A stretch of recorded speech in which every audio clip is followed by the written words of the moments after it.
Hello, in this video I'm gonna show you how we can change a DPI on OPPO A60. The first thing that we need to do is open the settings, and in the settings we want to scroll down and go to About Device. First we will need to open or activate the developer options.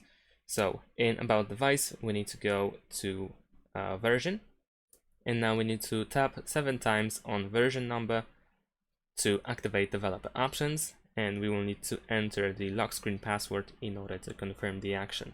Once we see the information that you are now a developer, we can go back, and then we need to go to additional settings in the settings menu, and then scroll down to find developer options. Go there.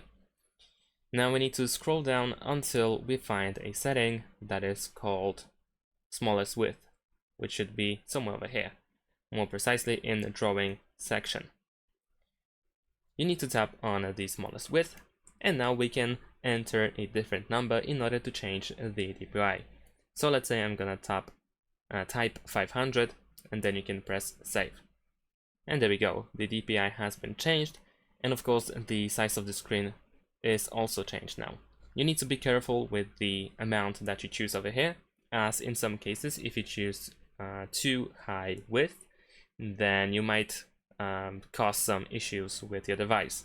As you can see, 500 works fine, and if you want to go back to the default value, then of course you need to tap 360 and then press save. And that's it. Thanks for watching, leave a like and subscribe to my channel, and see you in my next videos. Bye.